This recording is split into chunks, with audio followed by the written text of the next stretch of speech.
Magic মোমেন্টসের serial মানেই ছিল যৌথ পরিবারের কাহিনী। সন্ধ্যের ড্রয়িং রুমে যা ছিল সুপারহিট, দর্শক বুঁদ হয়ে থাকতো টেলিভিশন সেটে। ধীরে ধীরে সময় বদলেছে, দর্শকের চাহিদার পরিবর্তন হয়েছে।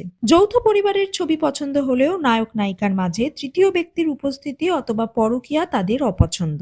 অবশ্য নায়ক নায়িকার মাঝে তৃতীয় ব্যক্তি আসলে খলনায়ক এবং খলনায়িকা, যাদের উপস্থিতিতে টক ঝাল মিষ্টি অনুভূত হয়। সব গল্পের প্রায় একই ধারা, একটু ভিন্ন ধারার ছিল স্টার জলসার চিরসখা। মধ্যবয়সী প্রেমের গল্প বলেছিল। রেটিং চার্টে গড়পড়তা ফল করলেও কমলিনীর সংসারকে আপন করে নিয়েছিল দর্শকরা। কাহিনীতে এসেছে নতুন চমক। স্বতন্ত্রর ইনস্টিটিউটে এসেছেন নতুন অধ্যাপিকা ভোর ওরফে যাজ্ঞসিনী। সে স্বতন্ত্রর গুণমুগ্ধ ভক্ত। স্বতন্ত্র কমলিনীর বাড়িতেও আসে।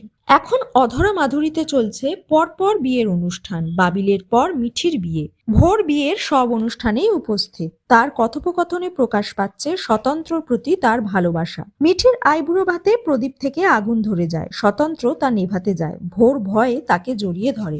বাড়ির সবাই তার ব্যবহারে অসন্তুষ্ট হয়। ভোর বলেছে সে বিয়ে করবে না, কারণ তার মনের মধ্যে স্বতন্ত্র বসে জলজল করছে। ভ্যালেন্টাইন্স ডে উপলক্ষে ইনস্টিটিউটে একটি অনুষ্ঠানের আয়োজন করে ভোর। স্বতন্ত্রের সঙ্গে গানও গায়। বারবার স্বতন্ত্রের দিকে তাকায়, যা চোখ এড়ায় না কমলিনী, কুচ্চি এবং অয়নদীপের। এরপর দেখানো হয়েছে রাতে বাড়ি ফিরে যখন কমলিনী স্বতন্ত্র কথা বলে, স্বতন্ত্র তার স্ত্রীর অভিমান ভাঙাতে চেষ্টা করে। তখনই তাকে ফোন করে ভোর, বলে তার পড়ে গিয়ে পায়ে লেগেছে, অসহ্য যন্ত্রণা, চোখ ঝাপসা হয়ে যাচ্ছে। কমলিনী তাকে চিকিৎসকের পরামর্শ নিতে বলে, কিন্তু সে জানায় এই শহরে সে কাউকেই চেনে না। মাঝরাতে স্বতন্ত্র যায় ভোরের বাড়ি। ভোরের মুখাবয়বে স্পষ্ট সে প্রতিশোধ নিতে চাইছে। স্বতন্ত্রর সঙ্গে কমলিনীর সম্পর্ক ভাঙতে চাইছে।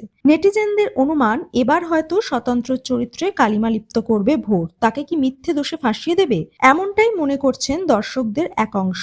অনেকেই সিরিয়াল দেখা বন্ধ করে দেবেও বলেছেন। তাহলে কি রেটিং চার্টে আরো ধস নামবে? দীর্ঘদিন টিআরপি কম থাকলে আবার সিরিয়াল শেষ করে দিচ্ছে চ্যানেল কর্তৃপক্ষ।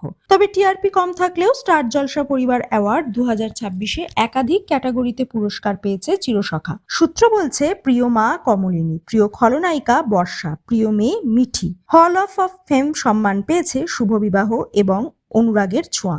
প্রফেসর বিদ্যা ব্যানার্জিও একাধিক সম্মান পেয়েছে। পরশুরামের ঝুলিতেও একাধিক অ্যাওয়ার্ড। প্রিয় বর ও বাবা পরশুরাম, প্রিয় বউ ও মা তটিনী, প্রিয় জুটি পরশুরাম তটিনী, প্রিয় পরিবার পরশুরাম পরিবার, ট্রেন্ড সেটার পরশুরাম, ট্রেন্ড সেটার মহিলা তটিনী, জলসার রক্ষা কবচ পরশুরাম, প্রিয় মেয়ে পিকো, প্রিয় শাশুড়ি তটুনির মা।